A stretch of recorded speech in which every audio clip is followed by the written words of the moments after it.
Hello and welcome to today's lesson that I've decided to entitle the support system, or be the support system in our daily devotional series.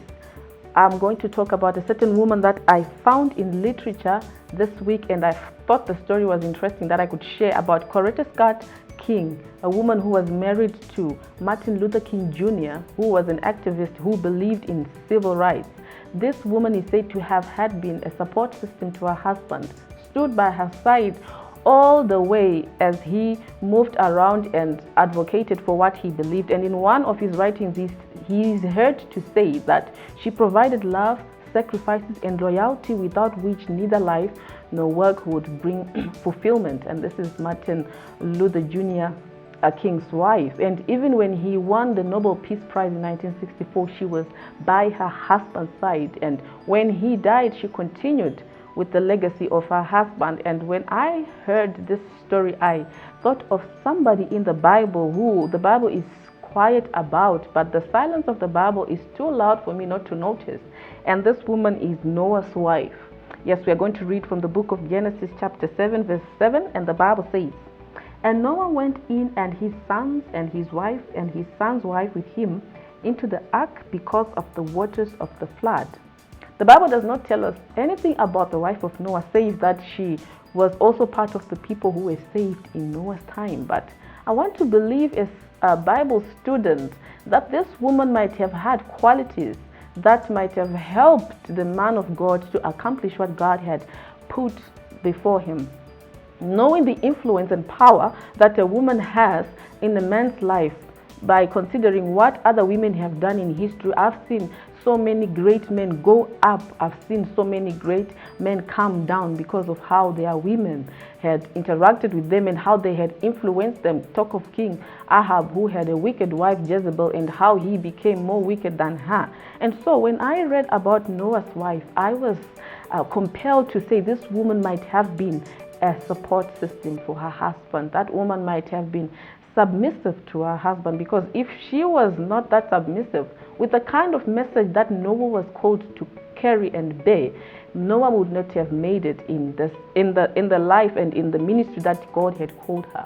The first thing that I noticed is that Noah's wife came on board on the ministry that the Lord had called the husband to do. She believed that what God had planned for her husband, He also had planned for her. The good plans that the Lord had for her husband, she also enjoyed in the plan. She had to stand and get her hands dirty as she ran the household chores every day. She would make sure that everything, with the limited resources, because their ministry required the building of the ark, it was so taxing, they had to do budgets, and this woman was there to make sure she manages the home.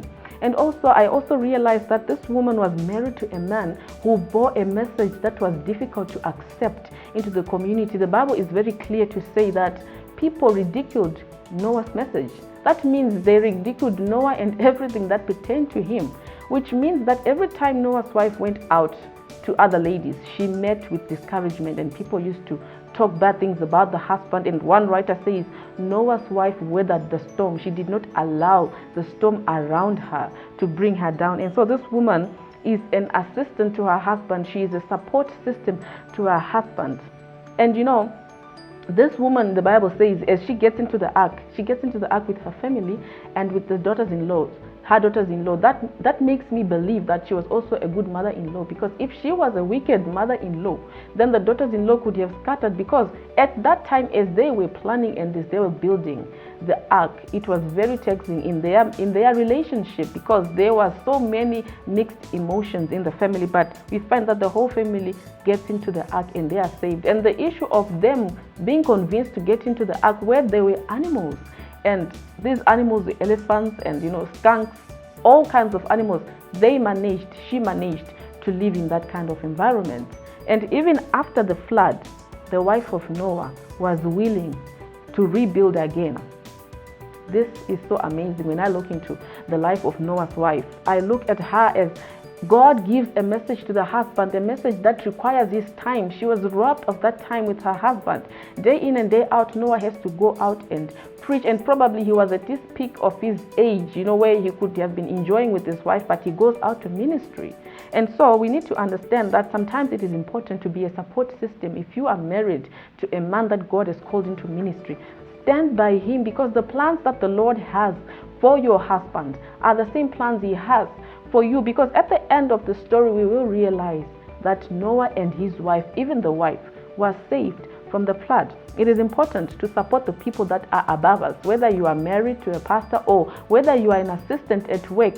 It is always important to serve and make the person above you to go up and to be able to accomplish what God has put for them. I call Noah's wife a support system, the wind under Noah's wings, because she made sure she will stand with her husband until the end of the time. And so I want to encourage you this morning, or whatever time this message reaches you, that it is important to be a support system. The Bible says, carry each other's burdens, because in doing so, you are fulfilling the law of Christ. When you do that for others, you are also doing for your own self, because when that person above you gets blessed, you also get blessed. May the good Lord bless us as we decide to be support systems to the people around us, above us, and even all our own husbands.